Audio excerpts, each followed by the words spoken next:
Good evening, everyone, and a warm good afternoon to our esteemed speaker today. I wholeheartedly welcome all of the panelists and attendees to this second lecture of the International Igniting Minds lecture series organized by Jagran Lakecity University School of Law. It is an honor for me to welcome noted psychologist, transdisciplinary scholar, and author Dr. Evelin G. Lindner in this lecture series. I remember when we started planning for this lecture series, one of the key objectives was to provide our students with an exposure to different cultural perspective on some important topics. Today, we have someone who can actually provide a truly global perspective on the topic of humiliation and dignity. We are fortunate to have Dr. Lindner, who is one of the few major contributors in the world in this particular area of study. I hope that today your talk on the topic, that is from humiliation to dignity for a future of global solidarity, will encourage our attendees to think towards this area of concern in these already complex and challenging times. Before I hand over the session to Dr. Linder, I would like to tell you a few things about her extremely vast background. Dr. Lindner is a social scientist with an interdisciplinary orientation. She holds two PhDs, one in medicine and the second in psychology. She is the founding director and president of Human Dignity and Humiliation Studies, a global transdisciplinary network of academics and practitioners who wish to promote dignity and transcend humiliation. Dr. Lindner is the recipient of the 2006 SBAP Award. Her book, Making Enemies, Humiliation and International Conflict, was published by Greenwood in 2006 and honored as Outstanding Academic Publication in 2008 in the list of journal choice. Dr. Lindner designs her life as a global citizen in order to be able to develop human DHS globally. She teaches as guest professor wherever her path. I'm sorry, wherever her path leads her on all continents, among others at universities in Norway, the Columbia University Conflict Resolution Network in New York, and Maison des Sciences de IIHOME in Paris. She has taught in countries like US, Japan, Israel, Australia, Costa Rica, and many others. Dr. Lindner began with her work on humiliation in the year 1996 with her doctoral research on the genocidal killings in Rwanda 1994 and Somalia 1988 on the backdrop of Hitler Germany. She defended her dissertation entitled The Psychology of Humiliation, Somalia, Rwanda, Burundi, and Hitler's Germany in 2001. Since then, she has expanded her studies among others in Europe, Southeast Asia, and the United States. She is currently building a theory on humiliation that is transcultural and transdisciplinary, entailing elements from anthropology, history, social philosophy, social psychology, sociology, and political science. In the year 2001, Dr. Lindner set out to develop Human Dignity and Humiliation Studies Network. This network is having members from all over the world, and I hope some of them have joined this session today. Dr. Lindner has also been nominated three times for the Nobel Peace Prize in the year 2015, 16, and 17. So now I request Dr. Evelin Lindner to kindly address the attendees. Thank you so much for this long and very, very lovely introduction. Thank you so much. I would like to thank you for having me and for being here with me. It's such a privilege. I thank in particular Professor Dr. Yogendra Kumar Shivastav, you Professor Abhishek Kumar Jain, and then Dr. Katyayani Singh, and Professor Dr. Anup Swarup. I would like to let you know who I am first. This is my father. He was 16 years old on this picture in Central Europe, very proud heir of the farm of his parents. And then came the Second World War. This was how Europe looked at the end of the Second World War. I think the young students who are listening now, they will have no idea how Europe looked at that time. Look at this. Look at this. And humanity was so shocked by this destruction that the Universal Declaration of Human Rights was adopted. And you see here Eleanor Roosevelt, one of the major forces behind this declaration. And what is the core sentence in human rights ideals? What is the core sentence? It's all human beings are born free and equal in dignity and rights. I was born 6 years after this declaration, and here you see me with my father. You see, he has lost one arm. His left arm is gone. He has lost his family in the war. He has lost his farm in the war. He has lost his homeland. He is a profoundly traumatized man from war, and he has been displaced. Here he is in West Germany, far away from his home, and he is traumatized on so many levels that it was hard for him to smile for until now. I'm with him now. Hard for him to smile. My parents, they had, as displaced people, two small rooms on this farm in West Germany. And these were, I grew up there the first 6 years of my life. And these were the best years of my life. I didn't suffer. My parents suffered. I didn't suffer. I was part of a community of people and animals. It was communal sharing. It was a communal rural life that is lost now in Europe. You have it still in India. And I beg you, this is extremely valuable. Do not sell it out do not lose it as it is lost now in Europe and in the West. This is my father now. I'm with him now. I'm speaking from Germany, from his house, and I'm taking care of him in these Corona times, and he is stable. My family background has motivated me to make my life not a normal life, but a project for never again war and destruction. I have been living globally now for 45 years, which means I'm at home on all continents, embedded in cultures. Never traveled. I don't call it travel. I'm living in the global village. And it was a huge honor for me to be embedded in Madhya Pradesh in 2017 in my Indian family.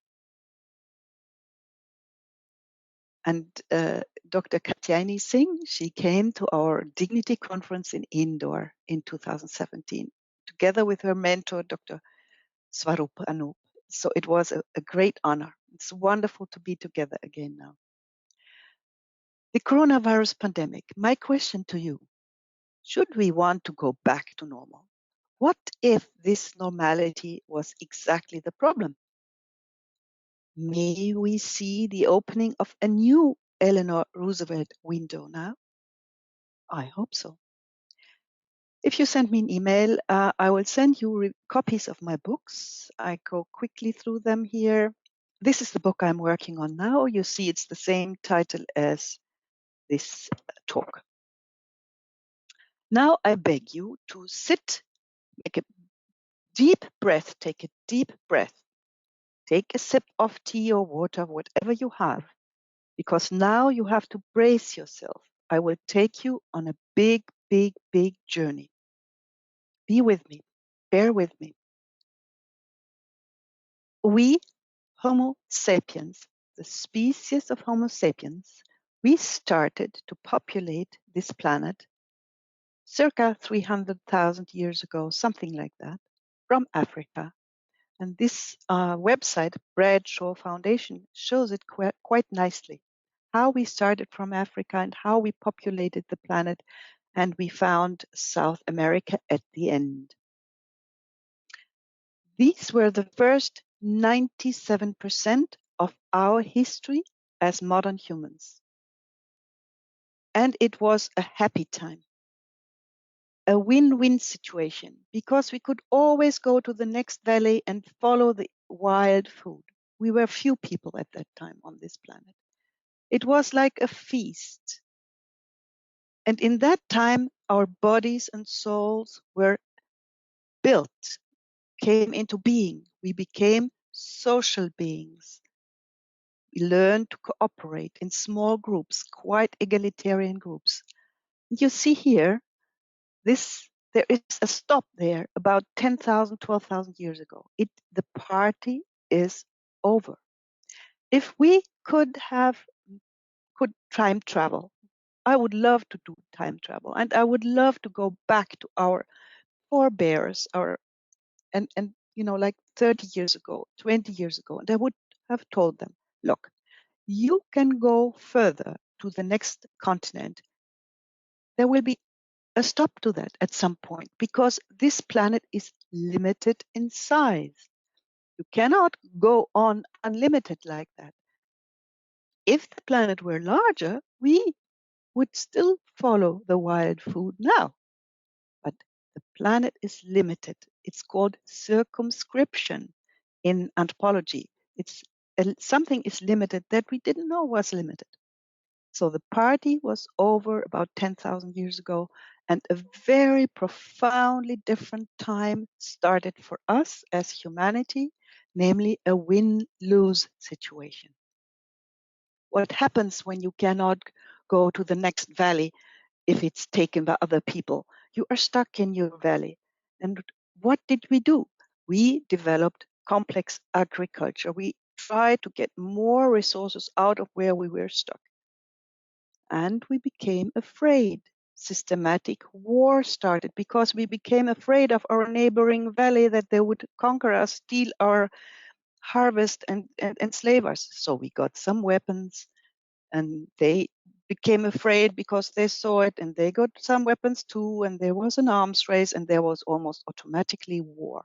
So the past 10,000 years are very different to the first 97% of our history. The political scientists call this situation of fear in which we lived in the past 10,000 years, they call it security dilemma.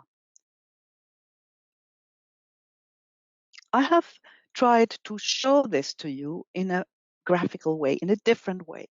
Imagine you lived 30,000 years ago on this planet in small groups. If you imagine you respect yourself so much and you respect the other people around you the same way, then you are on one line. This is the blue line. So we can hypothesize that we humans lived like that in small groups before the so-called Neolithic revolution, which is the name for this marked turning point about 10,000 years ago. And you see this lying 8 on top there above the heart. I use this lying 8. It's also called infinity symbol, Möbius strip. I use it as a symbol for dialogue and equal dignity. What happened about 10,000 years ago, 11,000 years ago, it started to happen? We suddenly were stuck. When I say that, it's very simplified. It's a huge amount of literature and hypotheses. What was it that made this change happen? Almost everywhere on this planet, there was the climate change, the ice age was over. So there were many influences. And what did we do? How did we as humans adapt? We built something called dominator societies. The social scientist Rihanna Eisler has coined this concept. Dominator society means there is a strong man at the top, normally a man, can also be a woman, but she will be like a man in filling that role. The young men are sent to the frontiers to defend. They learn that it is their honor to defend their in-group against enemy out-groups, to either kill the enemy or die in combat. The women are being sent inside. either inside the walls of the city, inside the house, or even behind the veil. And there they should, inside, they should raise the next generation. In that context, humiliation is the duty, a duty. It's pro-social. It's regarded as pro-social. The head of the family or the overlord, they have the duty to routinely humiliate their underlings, to teach them respect for this hierarchy. So the man in the house, also here in Germany, regarded it as his duty to beat his disobedient wife and children or lowly men, to teach them humility. The paterfamilias is the name for this in Latin. Now we go to the year 1948 and the sentence, all beings are born free and equal in dignity and rights. This is a revolutionary sentence. Let us go back. This sentence in a hierarchical context like this is unthinkable. This sentence would go like that in that time. It would go, every human being is born unequal in honor, in worthiness, and unequal in rights, and some are freer than others. So you see, this is a revolution. The human rights revolution dismantles this gradient of power and brings back the one line in the middle where all look each other into their eyes as equals and take care of our planet together. The idea of equal worthiness for all has always persisted in niches and as revolutionary idea. We saw in the first 97% of our history, we had it in before the Neolithic Revolution. And then it was there very often when a religion or an ideology began. Just look at Christianity, Jesus, the message of equality and dignity.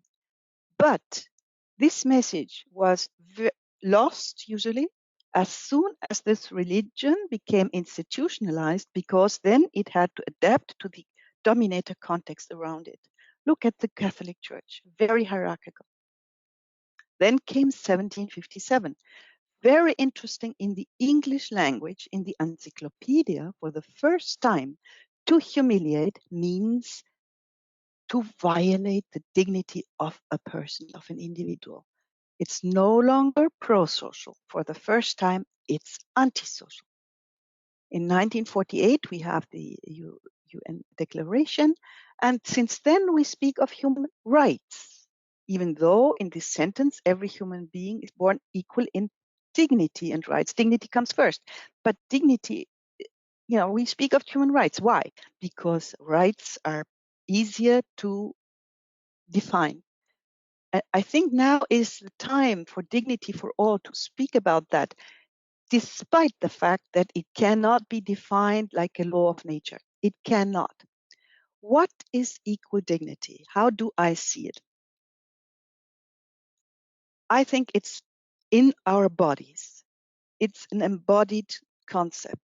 It's the yearning of every human being I have met on this planet, the yearning to carry her head high, to be able to stand tall, stand upright, and look into the eyes of others as an equal, in equal dignity, connected in solidarity.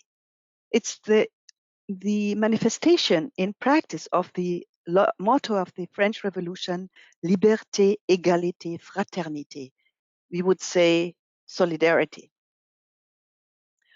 And it can be put into practice by the motto of unity in diversity, which is an expression of the philosophical orientation of non-dualism, which has its roots in Asia. So you can be extremely proud that you are at the core of ancient wisdom that we need now. This is not coming from the West, it's coming from you. So when I am talking with an audience, I normally ask somebody to come to the front and demonstrate equality in dignity in practice by holding hands like you see it there. You know, it's like this. It's like showing you the lying eight. You see the lying eight. It's two and one at the same time. This is unity in diversity. It, it shows that unity is not uniformity. It's not dignitaries dominate lesser people. This would be like that. It's not like that. And diversity is not division. It's not disconnection. And it's not hostility. It's not liberté and égalité without solidarity. Unity in diversity is solidarity in equal dignity. It's solidarity in equal dignity. So when we look at our history, then we can say the past 10,000 years we had unequal rights. Then we went to equal rights, but like that. And now we need equal dignity. I appreciate Michael Karlberg's concept of three interpretive frames for human dignity. And you see on the left side the social command frame of dignity, which means dignitaries look down on lesser people. There is this hierarchy. Then the past 30, 40 years, especially in the West, we have the social contest frame where dignity is defined as autonomy for equals in competition. And then what I work for is the social body frame of dignity, which is equality in dignity in solidarity.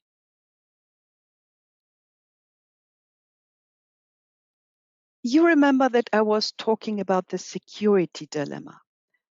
That kept us in its grip for the past 10,000 years in this win-lose situation, always afraid of each other.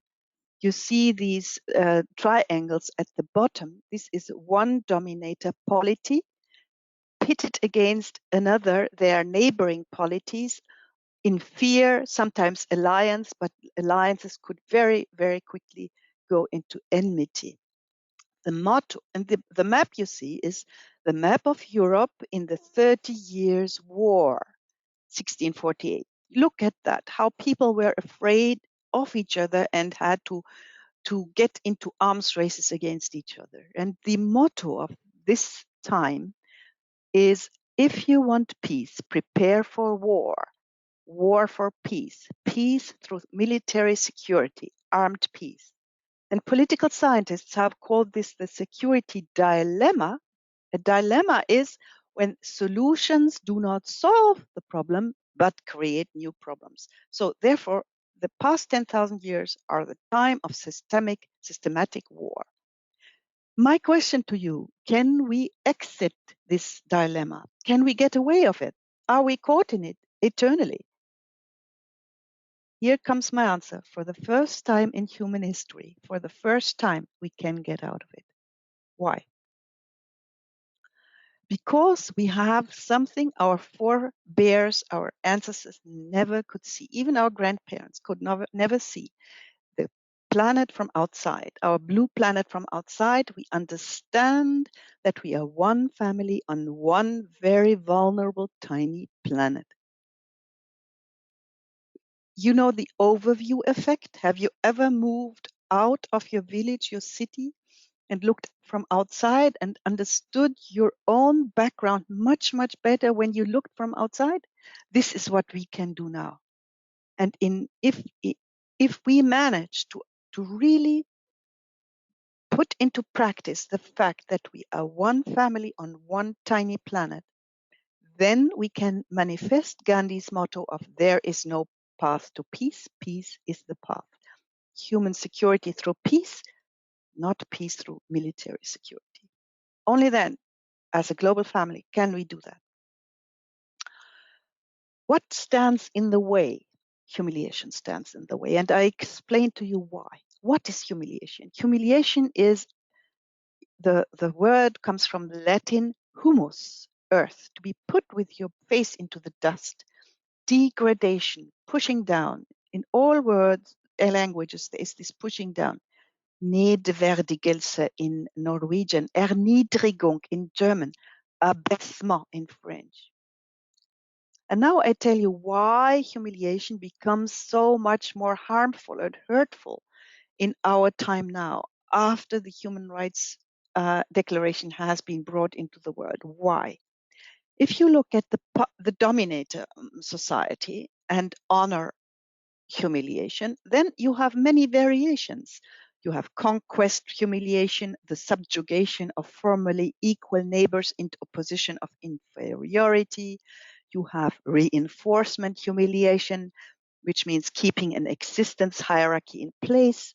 This can range from seating orders to bowing rules to brutal measures such as customary beatings or killings. Then you have relegation humiliation, pushing an already low ranking underling further down. And then you have the worst kind, exclusion humiliation, excluding victims, removing their honor altogether by exiling or even killing them. And now look at dignity humiliation. Dignity humiliation leaves only the worst humiliation over. As soon as everybody feels or expects to be respected as an equal, even the slightest pushing down pushes you out of the family of humankind immediately. You are exiled immediately. So the worst, the most hurtful version of humiliation is what is left in dignity humiliation. So therefore, humiliation is so much more hurtful now. So here I try to compare my view for you, especially the law students who are listening now. My hopeful aim is that we succeed in increasing our awareness of humankind as one family on a finite, interconnected, vulnerable planet. Because if we succeed, then we can attenuate this classical security dilemma. Then global interhuman relations will replace international relations. And in that situation, you, the law students, will need to think in terms of global law more than international law. Watch out. Here comes the warning. The more ideals of equal dignity become salient in the world, humiliation will turn into the strongest obstacle to peace, particularly dignity humiliation. And I call it the nuclear bomb of the emotions. So the challenge for you, and I think that no generation ever before on this planet has carried as much responsibility as you now. Your challenge, cycles of humiliation, have the power to refragment the world and bring back the classical security dilemma, war. In other words, humiliation can turn a potentially united global village into a divided war zone. Global law, therefore, needs to speak to human rights ideals, and more psychological expertise is needed to navigate global human relationships rather than political scientists and diplomats simply negotiating international relations. It's no longer enough. So that's your challenge. What also stands in the way is security dilemma number 2, as I call it. It's an adaptation, a variation of the first one. In the first one, states were pitted against each other, as you remember. The motto was, if you want peace, prepare for war. Now we have a variation where the frontier is between the famous 1% and the rest. And the motto is adapted to: if you want material riches, invest in exploitation. I hear that everywhere as a motto. And in 2000, last year, I was in the Amazon, and you see this from the plane. In the middle is the Amazon, and there you see the frontier between the Amazon and the exploitation. Can we overcome this? Yes, we can. If we manifest globalization of care, trust, and mutual responsibility on this planet, rather than globalization of exploitation. What we solve if we manage this is the commons dilemma. I'm so surprised that very few people know what commons are all around the world, and the commons dilemma. It's the common good. Our planet are the commons of our human family. We are the heirs. We inherit this planet from our children. We need to be the stewards of our commons, this planet.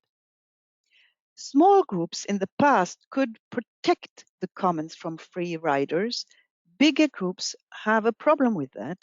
This was the conclusion of somebody called Garrett Hardin in 1968, who wrote an article, The Tragedy of the Commons.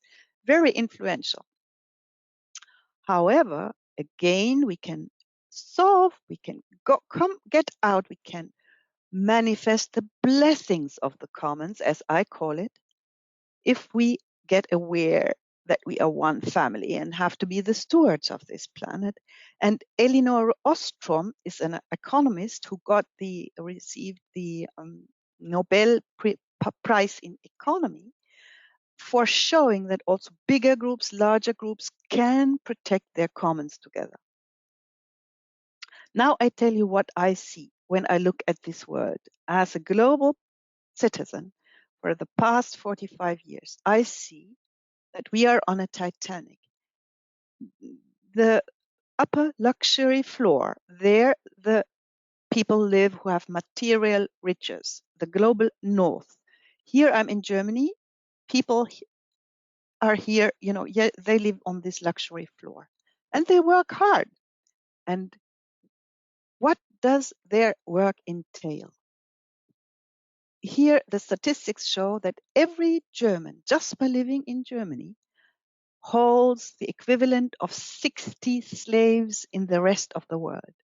In other words, by living on this luxury floor, people make holes down in the ship, in the hull of the ship. They make holes there without noticing that. While they do that, they are very afraid that the poor people who live down in the ship will want to come up. And indeed, they want to come up. So the people on the first floor, they build bigger, stronger and stronger barriers, and they're, busy keeping these barriers, making them stronger, while the poor people from down want to come up. So everybody is busy with this. And what do we all overlook? I think you guess it, we all overlook the iceberg. If we continue like that, we will go down. I'm here in Germany and people don't believe it because you don't see the destruction of our environment so much here yet. So they say, I'm sure glad the whole isn't on our end. They don't understand that everyone will go down. Here you have another cartoon. Yes, the planet got destroyed, but for a beautiful moment in time, we created a lot of value for shareholders. You see the ruins of the big cities in the big background. Our friend from South Africa, Catherine Odora Hopper, she sent us this picture. She says, it's futile that we fight, make conflicts and peace and white and black, and because all of us, we will be eaten by the crocodile. This is the swing picture from the 1970s, which is still very useful, I find it. Look at the bottom right corner. There you see what is needed: a rope and a ring at a rope on a branch of a tree. This is what is needed. Let's say it's the well-being of future generations on planet Earth. This is what is needed. Now look on the left upper corner. This is what the marketing department of the company requests. Look up middle. This is what the sales department orders. Look at the right upper corner. This is what the engineers design. Look at the lower left corner. This is what is manufactured. Look in the middle down. This is what is being installed. And this is also our economic systems globally, to my view. The tree is cut and artificially supported by some kind of pillars, very fragile, so that the swing can swing freely. We, in other words, we as human family on our planet, we cut the tree of life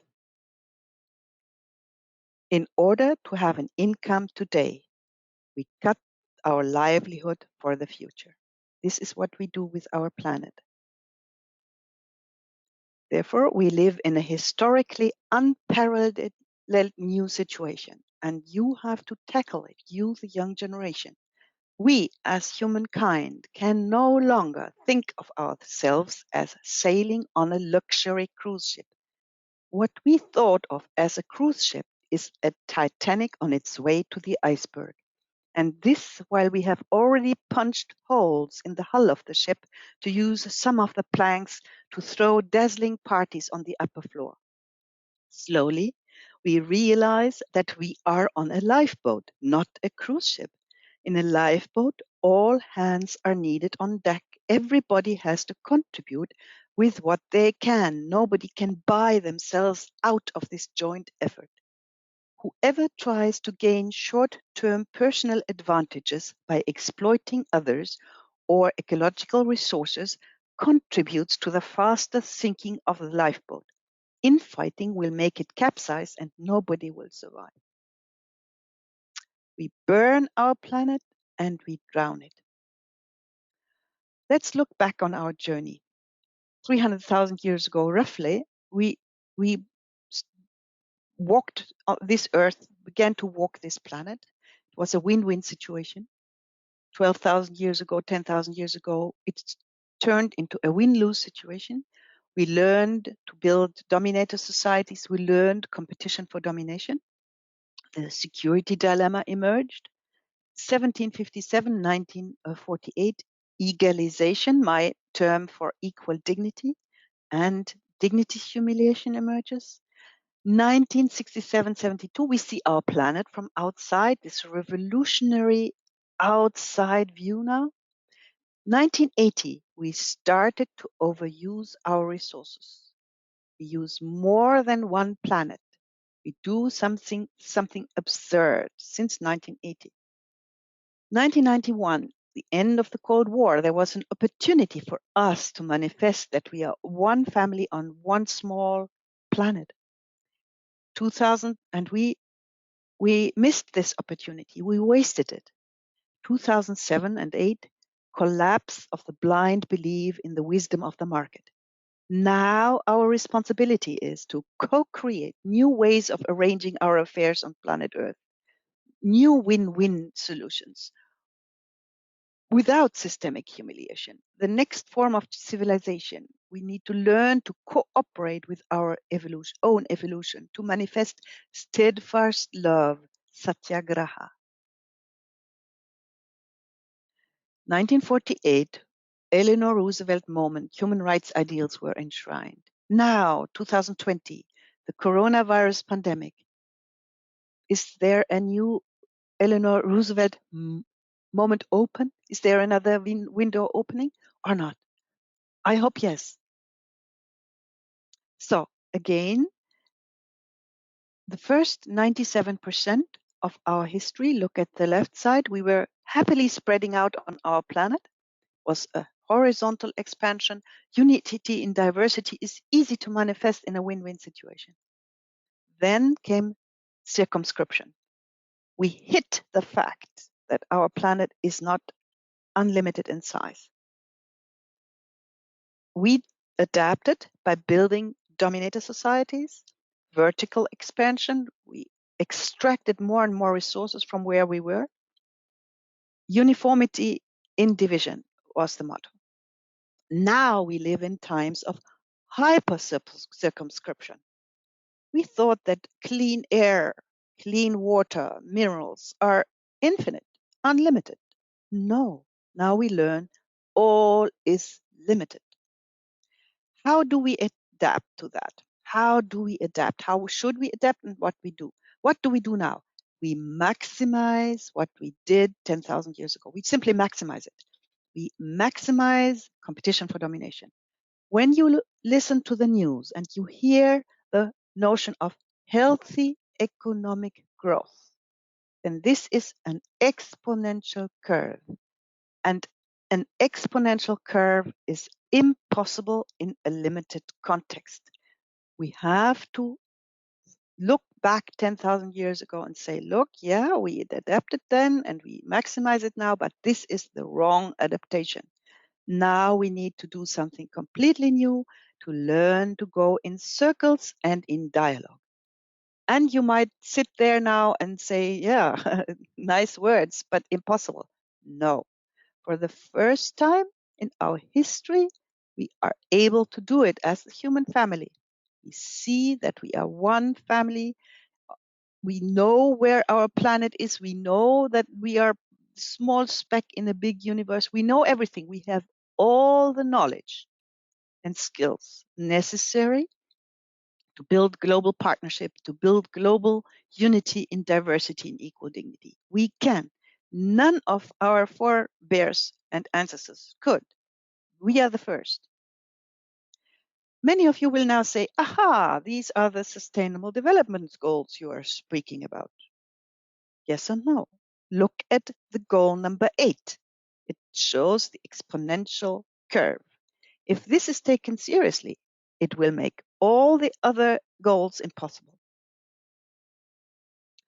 If you want to know who else is, conceptualizing our Homo sapiens history and story and journey, then I recommend Ruben Nelson, director of Foresight Canada, who tells the same story just a little bit differently. And you have here the link to his talk in last year.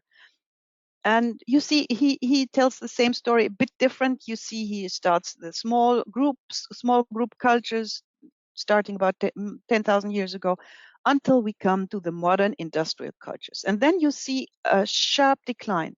This is the Seneca cliff. The Seneca cliff means that when a very complex system, as we have it now globally, when this, meets circumscription, when it hits the fact that it can't grow further, then the decomposition of the system will not be slow, it will be quick. You see the quick descent here, it's the white curve. Now you see on the left side, we see the peak of modernity. This is where we are now. But we hit the fact that it can't continue now already. And we will go down very rapidly if we do not do something. And what we have to do is to co-create a co-creative civilization. If we manage that, then we can go this red line there, then we can avoid this Seneca cliff. And this is not optional, it is required. We cannot simply unconsciously let it go on. We have to sit down and consciously plan this turnaround. Do we have time? No. We have to do it rapidly, now. Can we do it only locally, only globally, only regionally? No. We have to do it at all levels at the same time. If you look around in the world, you see many interesting initiatives for such a turnaround. Club of Rome, very known. I'm very active in the Great Transition Project. Ruben Nelson says, and I observe the same, that none of the big initiatives today in the world are go far enough? None. Here in Germany, in the West, you have something that is called sociocide. You know, side, you know it from genocide, you know it from pesticides. Side is a suffix in Latin, which means killing.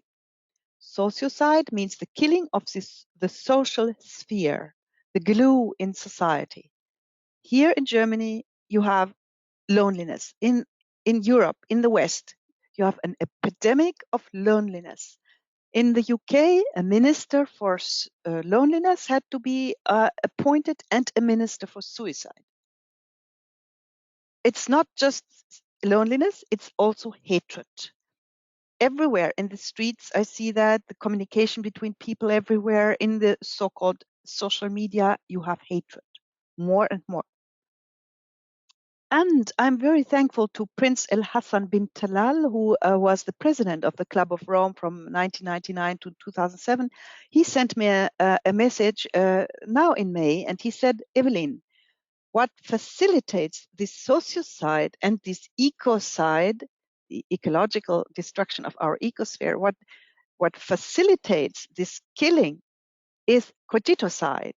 Comes from cogitare in Latin, to think.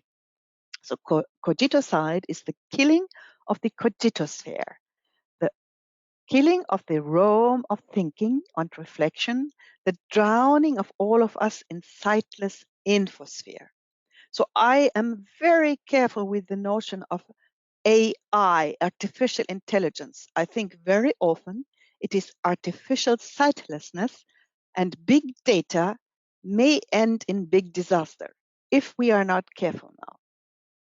So ecocide, sociocide, ecocide facilitated through cogitocide.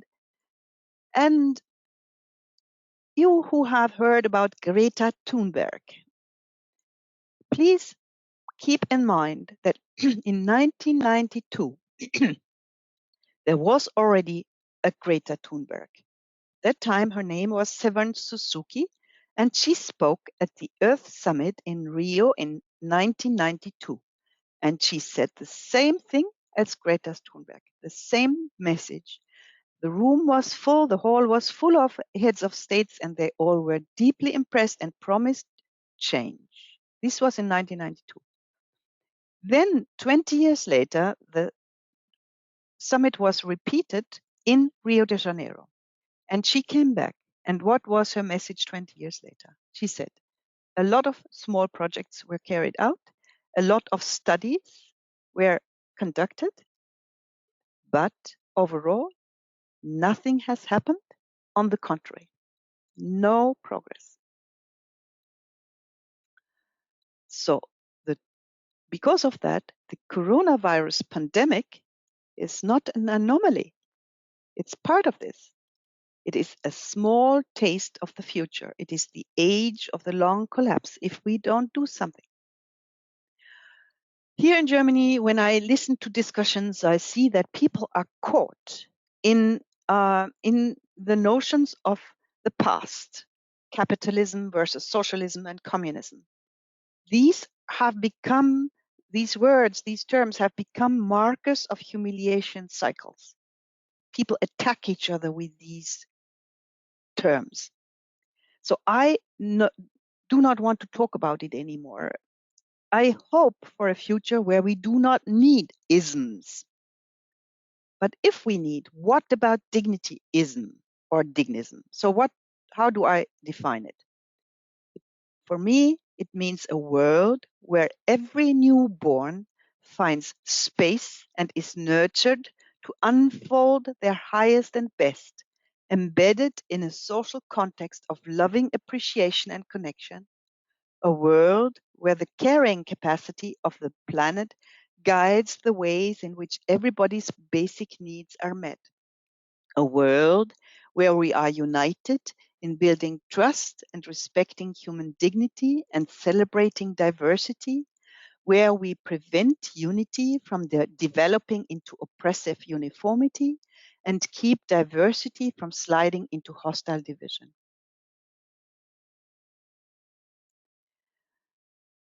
I recommend to you for this dignism that we learn from anthropologist Alan Page Fiske. He developed a relational models theory. He found out that people all over the world in all societies use 4 or perhaps 5, but 4 basic ways of collaborating among each other. The first is communal sharing. This is what you do in a family. And this is what I do with my life. In a good family, you give what you can and you receive what you need.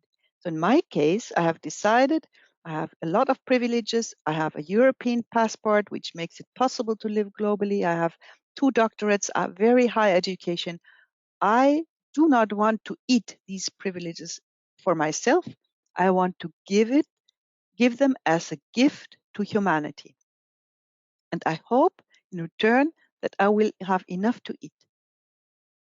Then the second is authority ranking.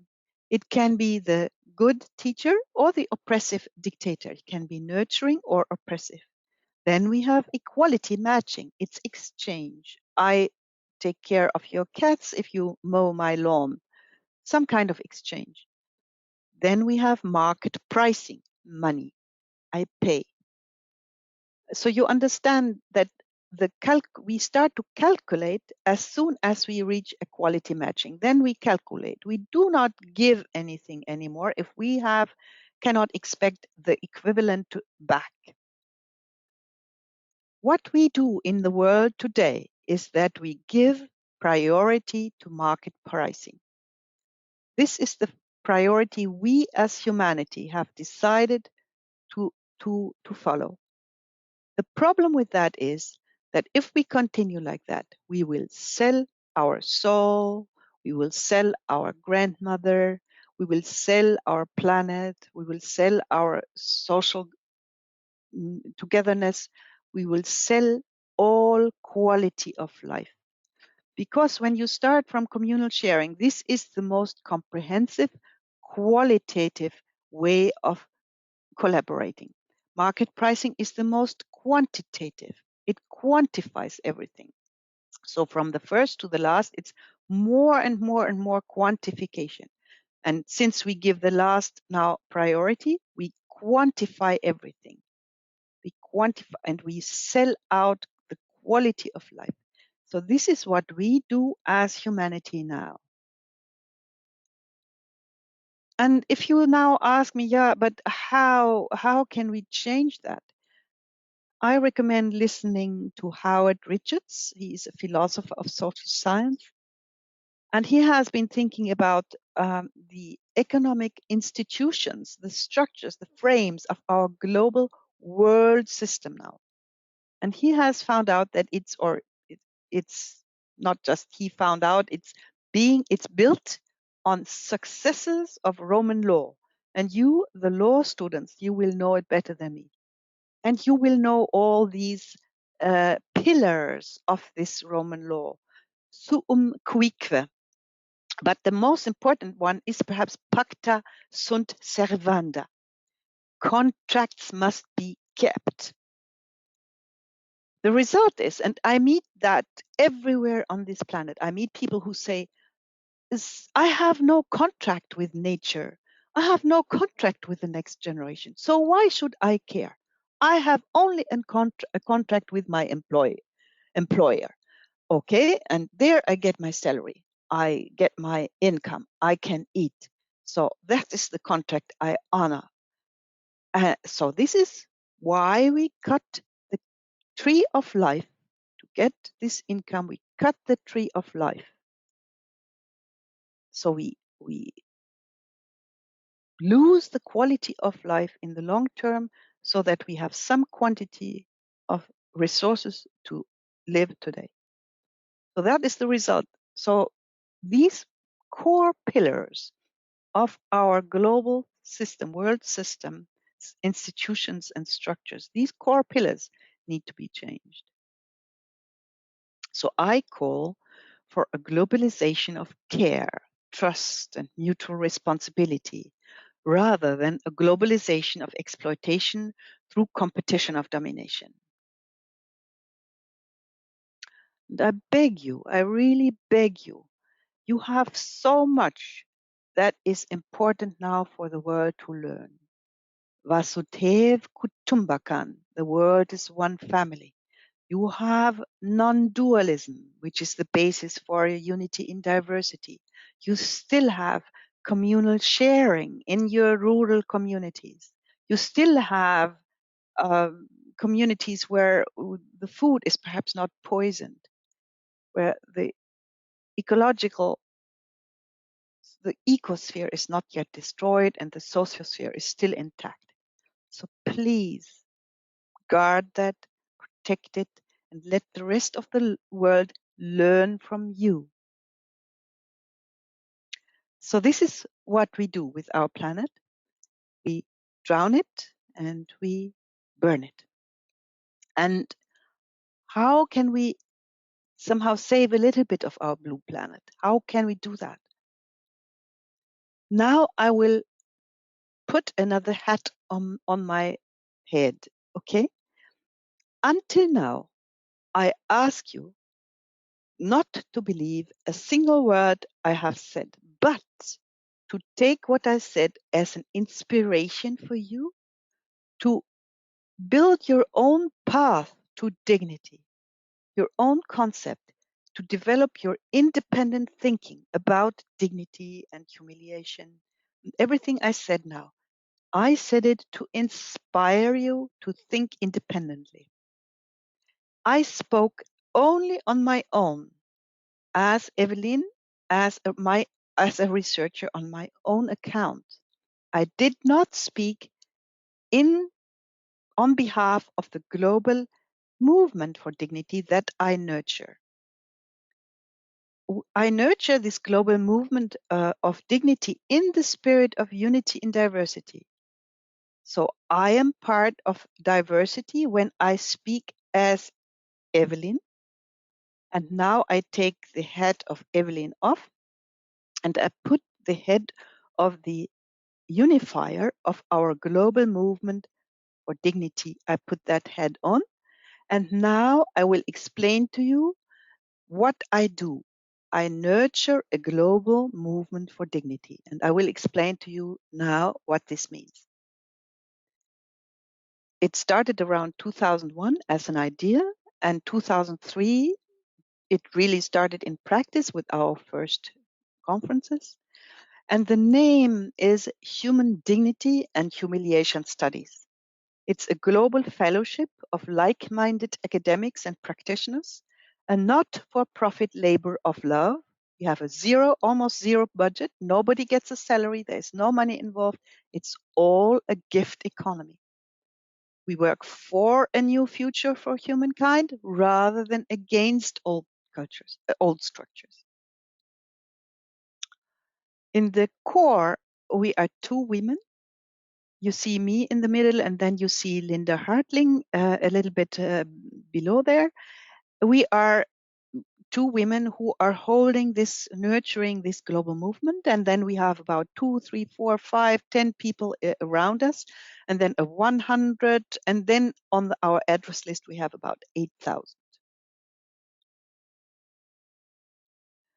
The motto we follow is the saying of Margaret Mead. She said the following: never doubt that a small group of thoughtful, committed citizens can change the world. Indeed, it's the only thing that ever has. So with that in mind, we create a global family, dignity family, as a seed for a future global dignity family.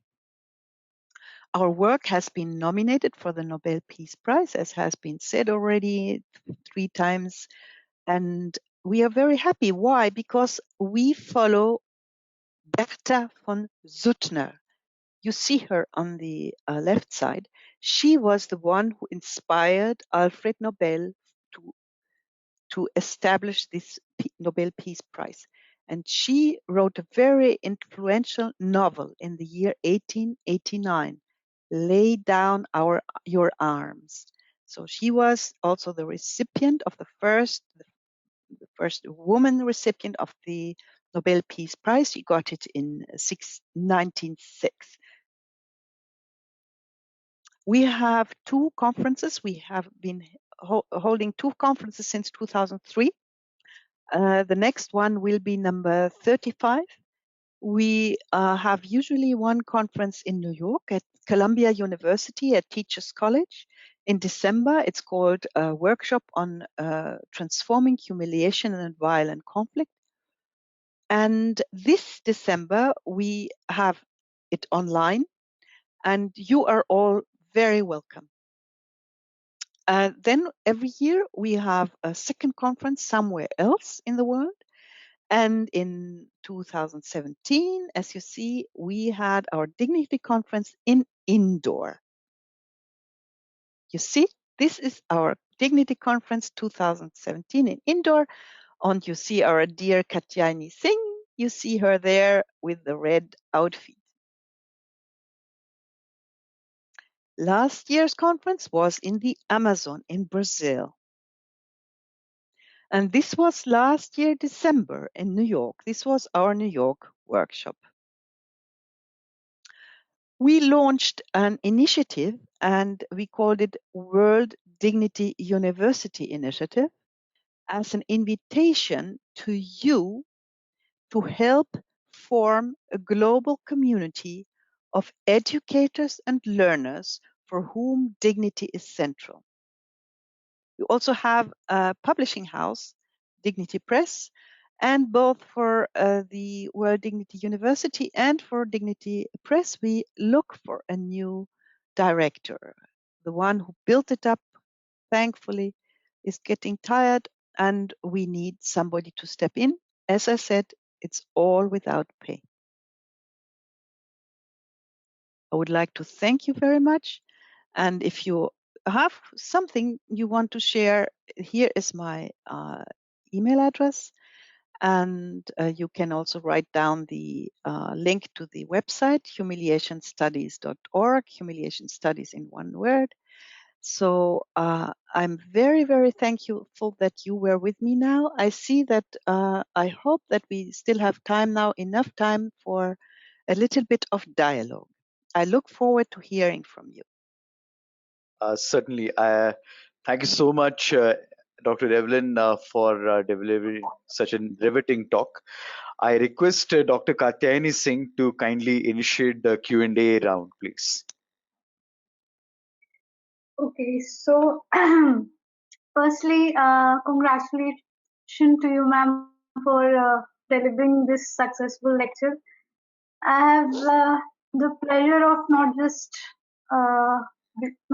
hearing this lecture of yours, but I have also gone through some of your important work like emotions and conflicts, making enemies. And so my first question to you in this regard is, firstly, why do human beings resort to humiliation in the first place? Like, it's something which does it give any amount of pleasure to the person when they practice such dehumanization process, or when they humiliate someone? Is it some sort of emotional imbalance problem, or what do you think about it? That's a very, very good question. Shall I share with you perhaps the most horrifying story? Because it shows this very very clearly, and it shows also how destructive it can be. I did my doctoral research in Rwanda, and you might have heard, even the younger one among you might have heard about the genocide in 1994 in Rwanda. In a few weeks, almost 1 million people were hacked to death by their neighbors. You might have heard about that. The very, very fast mass killing perpetrated by people who used their machetes, their knives that they had in their houses. So no weapons involved, really. the government or nobody had to invest in expensive weapons. What was the force that made people do that? What was the force? The force was a narrative of humiliation. In the radio, Radio Milkolin, the people were told the following narrative. On the background of several hundreds of years of history, for several hundreds of years, there was a hierarchy in Rwanda. The Tutsi, so Tutsi were at the top, a minority, and the Hutu were somehow the clients, their clients, they were down. So there was a hierarchy. And in 1959, the Belgian colonizers helped the Hutu to come up. Okay, they came up and they now put the Tutsi who had not fled the country into a humiliating situation. So the ones who were down before were up now since 1959. And those who were up, they perpetrated the genocide on their former masters. And what was the message in the radio? The message was, you, the Hutu, who are, the ones who were now up, you have to kill every Tutsi because these Tutsi, they want to come back and they want to humiliate us again like in the past. You can only avoid that by killing each of them. So this narrative of humiliation was put via radio, and neighbors, if you were unwilling to kill your Tutsi neighbors, then other Tutsi would come to you in the house and they would say, don't you love the Hutu cause? Don't you want us Hutus to be safe? If you want that, you have to engage in killing your Tutsi neighbors.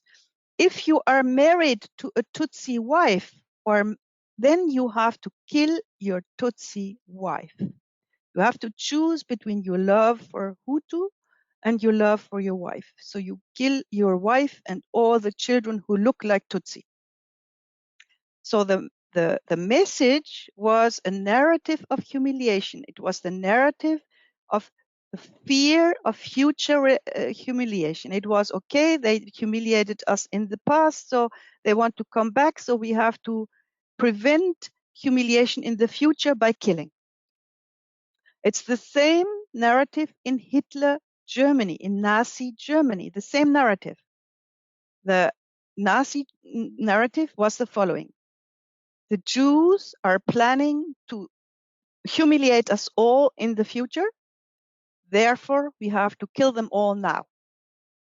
So you see the narrative of humiliation and the fear of future humiliation has been used, and this is why I call it the nuclear bomb of the emotions, because it's extremely cost effective.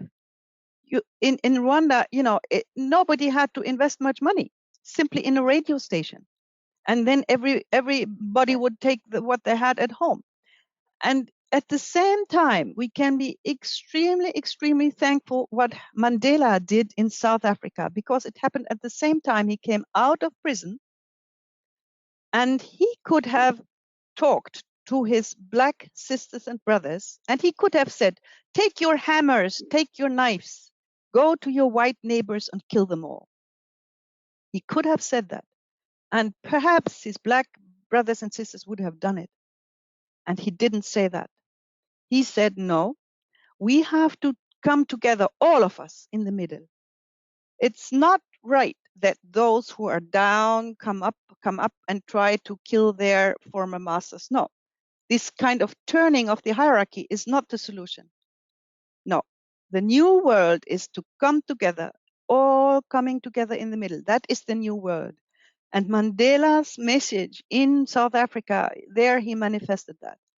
So we see there that when I was in Rwanda, I saw that, it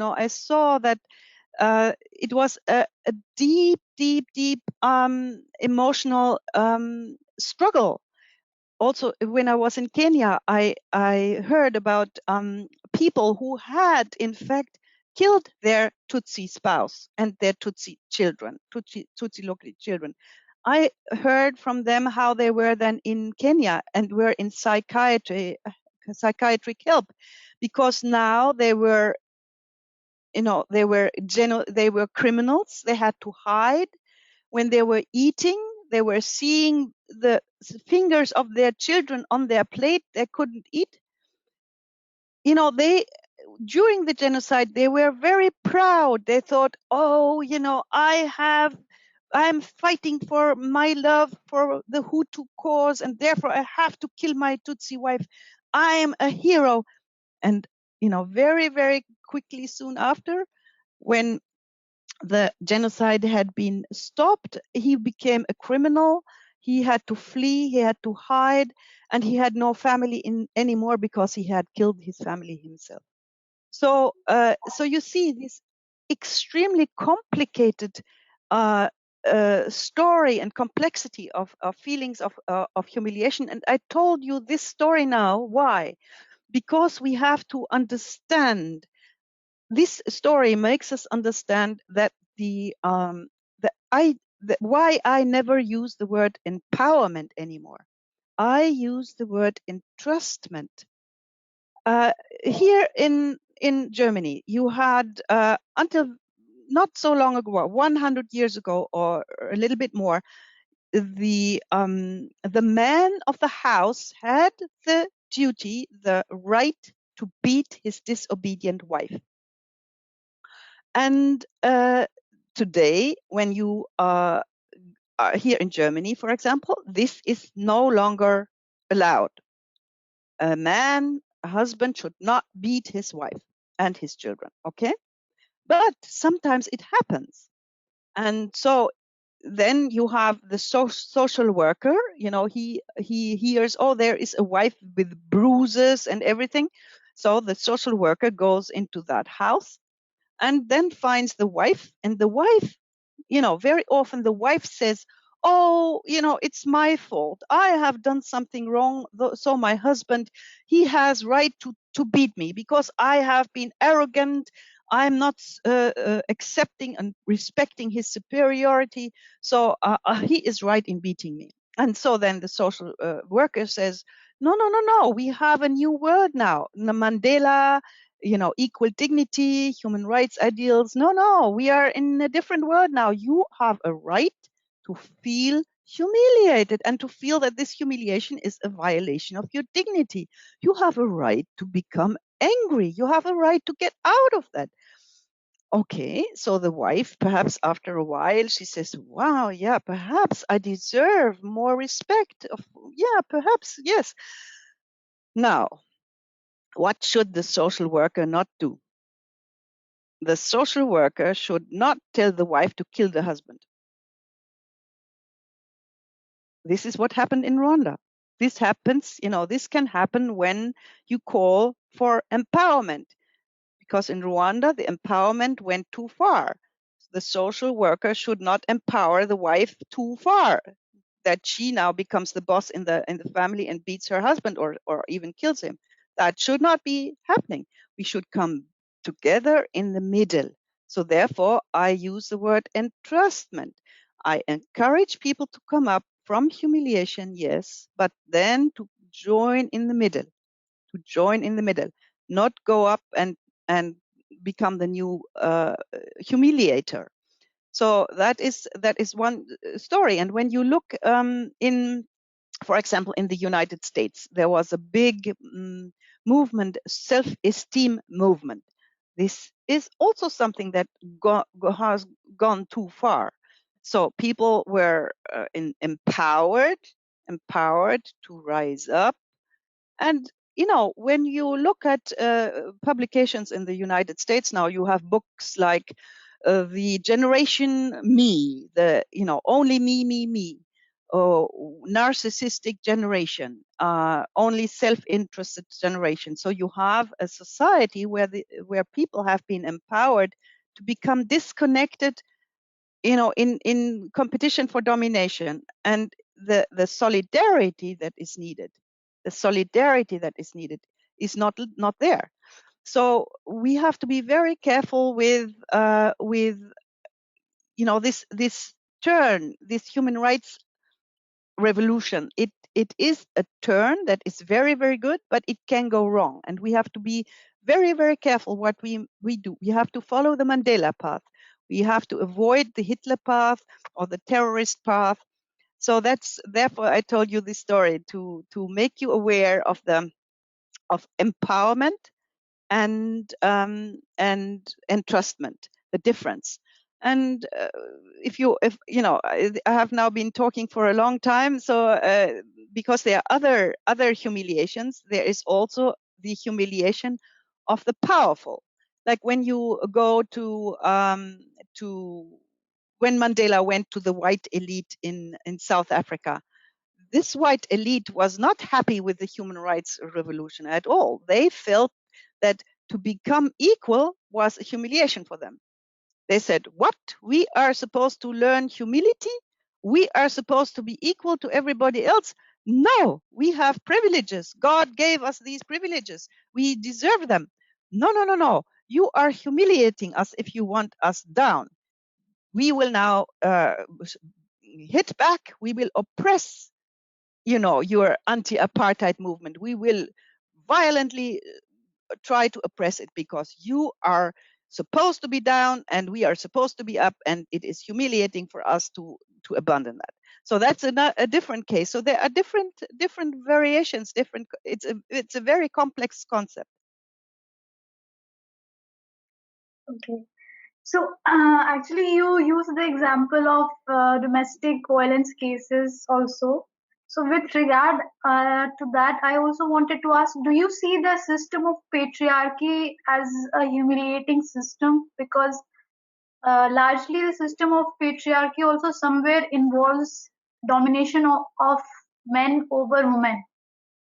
So can patriarchy be considered as a humiliating concept or a system that justifies exploitation of women? It is a system of humiliation that destroys women and men. Both are destroyed by it, I would say, and humiliated by it. Not just women, both. I sometimes use the image of the body to explain that, because you remember when I tried to explain the dominator society and how it came into being in my talk. There was this Neolithic revolution, and we adapted to a win-lose situation. We built dominator societies. Because we were afraid of the neighbor, and there was a strong man at the top.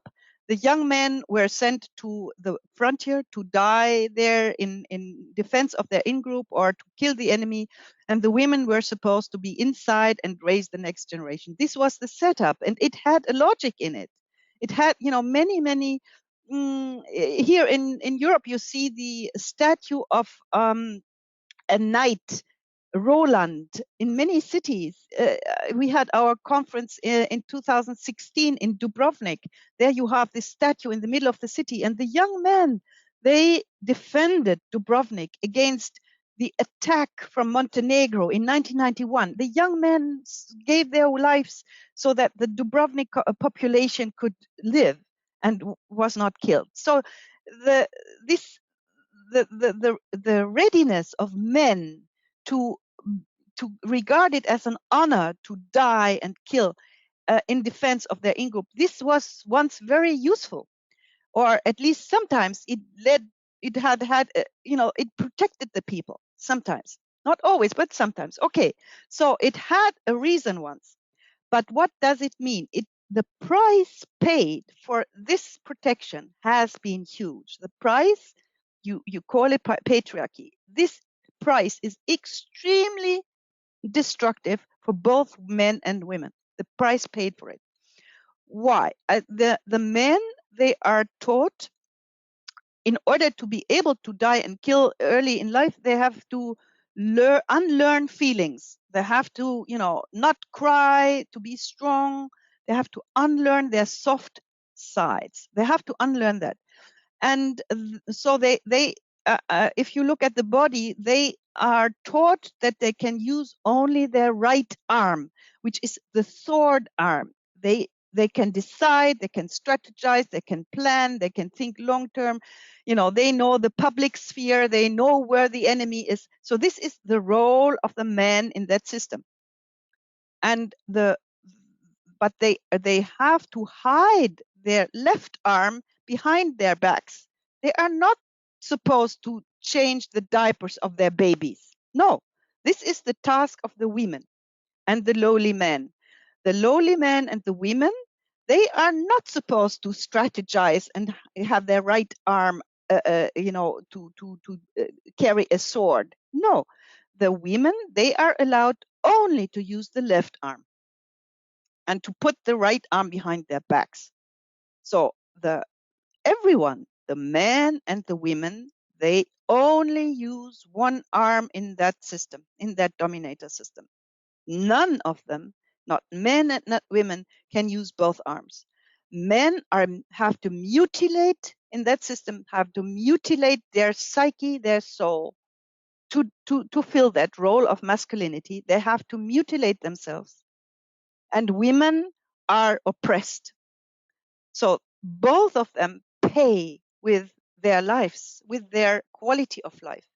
So the solution must be to invite men into using both arms, namely not just to think and strategize and be rational and everything. No, to find their feelings, to find their nurturing, caring sides, to take care of their children in a loving way, to become motherly and caring.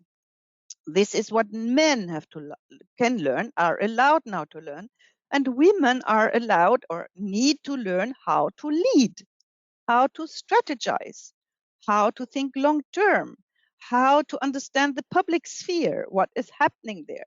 This is what I do when I make this large scale conceptualization of our journey as human kind. I'm not a psychologist who focuses just on yes, now and here, and our depressions now and here.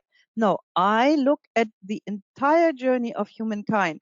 This is how I lead a global movement. This is how I combine care and leadership.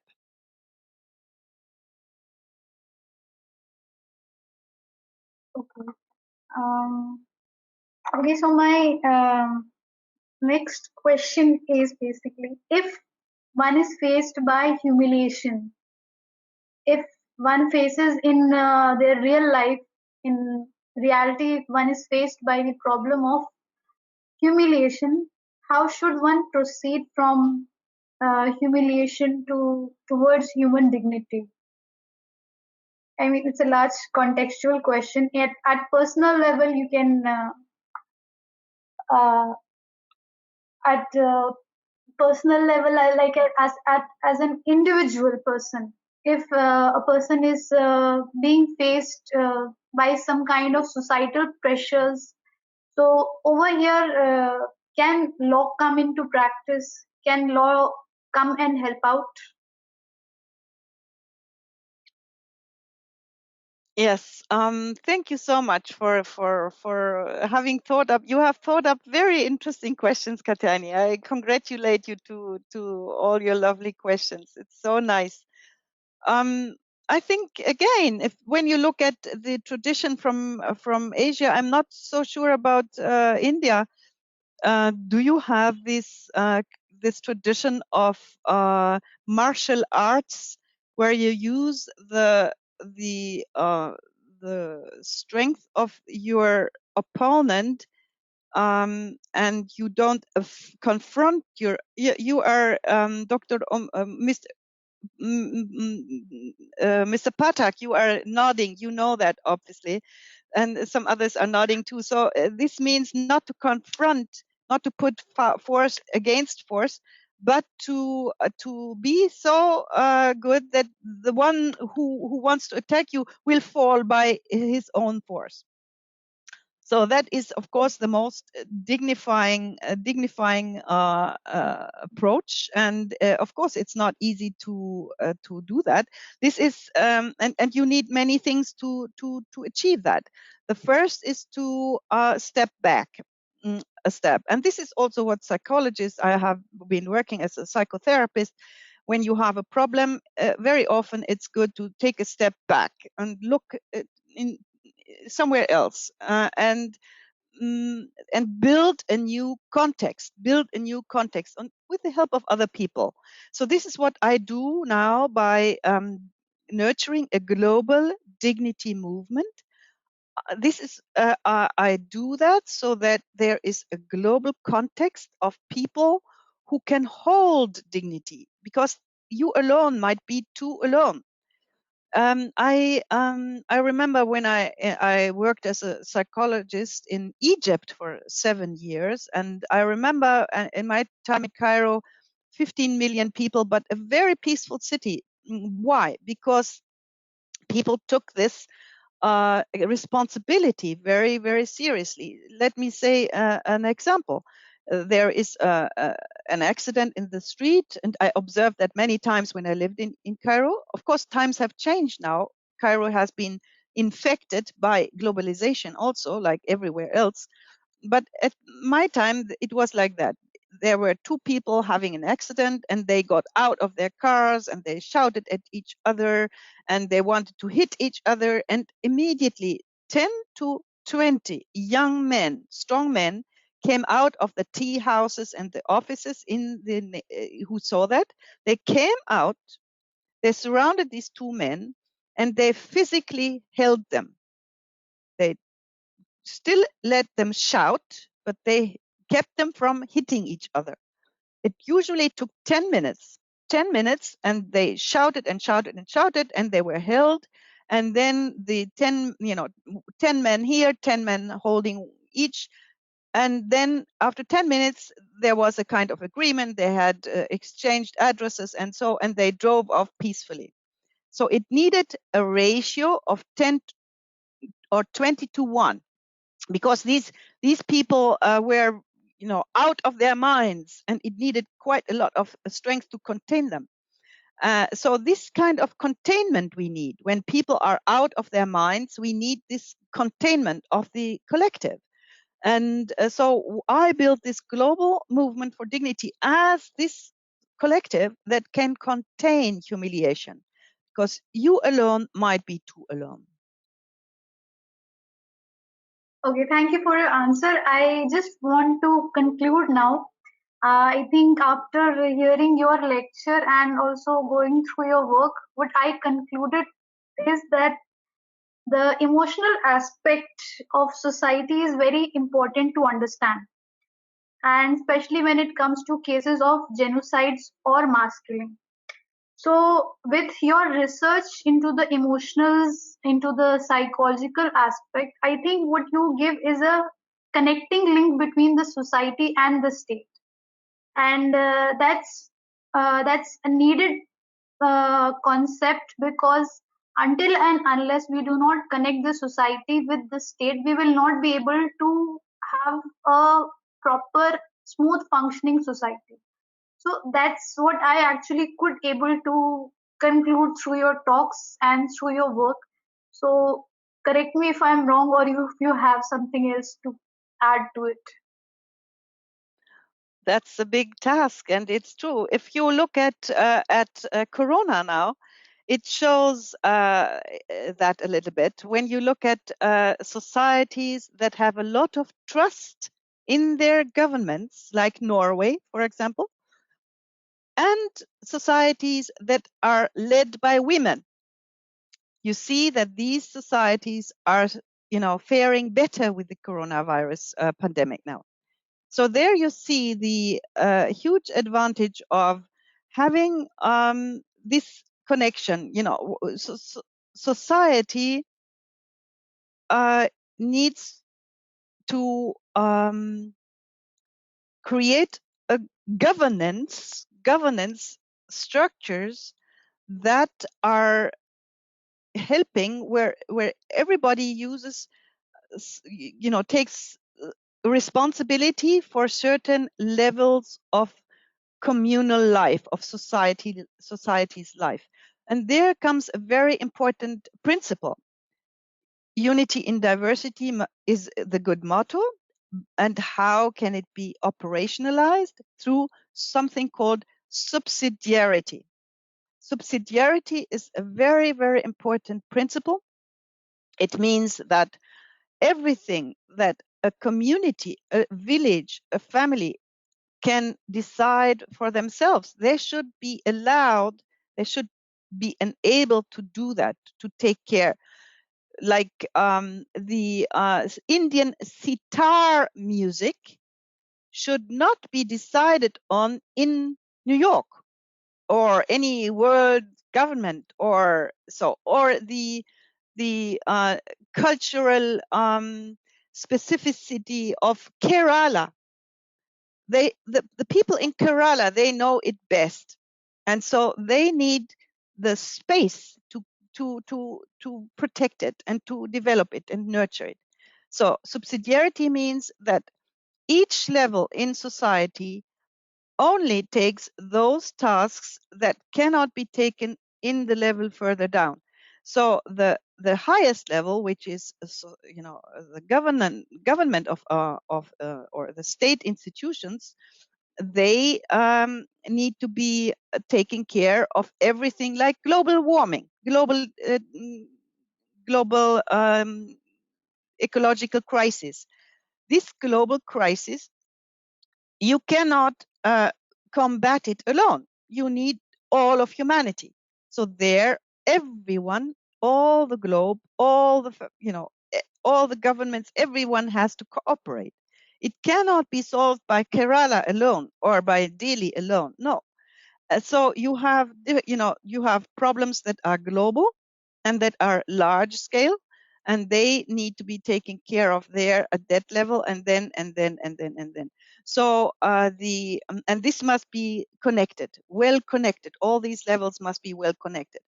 The worst case is, of course, that you have a layer at the top that counteracts everything that is down there and destroys everything that is down there. Then it's a suicidal path for a society. So and look at the countries like New Zealand, Norway, led by women. They know how to lead with care. The old way, as I told, we talked about patriarchy and about the dominator society. The old way was that there is a strong leader who identifies enemies, and then all his people have to line up behind him and to be able to combat the enemy. That is the old time. And in the old time, when the security dilemma was strong, there was no way out of this. This is what we have to understand today, that in old times, there was no way out of this. But now we live in different times. We live in a very new time. And again, the generation alive now faces a situation that is historically unparalleled. Never before have our ancestors lived in such an globally interconnected world and such a vulnerable world. We are interconnected and vulnerable. And this is a game changer, a total game changer. In that situation, not only can we now come together and take care of each other and take care of our planet together, we also must do it. We can and we must do it. If we have to leave behind the culture of masculinity, femininity, and everything that we learned before and that had its usefulness. We now live in such a new situation that we have to really think deep. 10,000 years back, we have to understand the journey that we as humans have gone through. And then we have to understand that now the situation is historically new. Nobody can help us from the past. It's new. Now the time has come where we have to go in dialogue, in circles. No longer competition for domination, because if we continue, it is a kind of collective suicide. So there is no victory anymore on this planet. All are losers. No victory, only cooperation, solidarity. And this is simply our path. Okay, so I think I would like to now thank you for this lovely talk of yours. It was indeed a great pleasure of having you with us, and I And appreciate that. Katyani, you have now all the responsibility from India to save the world, and you have to lead it. Thank you so much. I'm glad that Katyani, you. Katyani, if you don't mind, I'd like to give the official vote of thanks. Yes, sir. Yeah. So personally, it has been very enriching session for me. Before I move to the vote of thanks, I just wanted to admit this thing. And one of the key takeaways that I can mention was it's not the empowerment. Entrustment is the thing that matters a lot. And I shall keep this thing in my mind to at any point of time, whenever I am given this responsibility to spread the word of dignity. So that is one of the most important takeaways for me. On behalf of Jagran Lakecity University School of Law, I'm extremely thankful to Dr. Evelin Lindner, who accepted our invitation so graciously to deliver this International Igniting Minds lecture. Today, your intriguing talk on humiliation to dignity was an eye-opener for all of us, and I can say I believe on behalf of everybody present today. Today, on behalf of Jagran Lakecity University, I express my heartfelt gratitude to you for accepting this invitation. And I also thank the board of directors and esteemed members of Human DHS Network for connecting with us today and encouraging for organizing such a nice session. I'm also thankful to Honorable Chancellor Shri Hari Mohan Gupta, Honorable Pro Chancellor Shri Abhishek Mohan Gupta, Honorable Vice Chancellor Professor Dr. Anup Swarup for creating and nurturing the perfect ecosystem for us to organize such events. I'm thankful to our Dean, Professor Dr. Yogendra Srivastav, for being the guiding torch and leading us to thrive in our academic endeavors like this. I'm also thankful to my fellow program leaders who are present today in the panel and faculty members for their immense support. Special thanks to Dr. Katyayani Singh for enabling this lecture and connecting us with Dr. Lindner. So thank you so much, Katyayani. I acknowledge the support extended by Mr. Kuber Kedare, the ERP administrator, who is the facilitates our online sessions like these in a great way. So thanks you so much, sir. And thank you to our beloved students. And I'm sure you had a many takeaways from this lecture, which will enrich your classroom discussions in the future. So thank you so much on behalf of everyone for joining us today on this virtual International Igniting Mind lecture. Thank you so much, ma'am. Thank you so much, ma'am. Thank you. Thank you. I want to thank you, Katyani. I have to apologize. I interrupted you. You were in the saying something, and I interrupted you. I apologize to you. That was very undignifying and humiliating. So I would like to thank you all very, very much. I was so happy, and especially to be reconnected with Katyani Singh. She came to our conference in 2017 in Indore. It was such a privilege to have her and such an enrichment for all of us. So to be connected with you again and to hear your lovely questions, absolutely wonderful. I'm very, very happy, and thank you for everyone in the university for making this lecture series possible. It is a beacon for the rest. I do not see such initiatives here in Europe and the US where there should be the same way, taking the step back, looking at the world from afar, looking into the future. What should we do? What is this crisis? What does this crisis mean? How can we make it a chance, an opportunity? I see that you are, far ahead the rest of the world. So please know that your work, your insights are extremely important. And, stop following the rest of the world. Try to think yourself on your own. Exactly. Exactly. I completely agree, ma'am.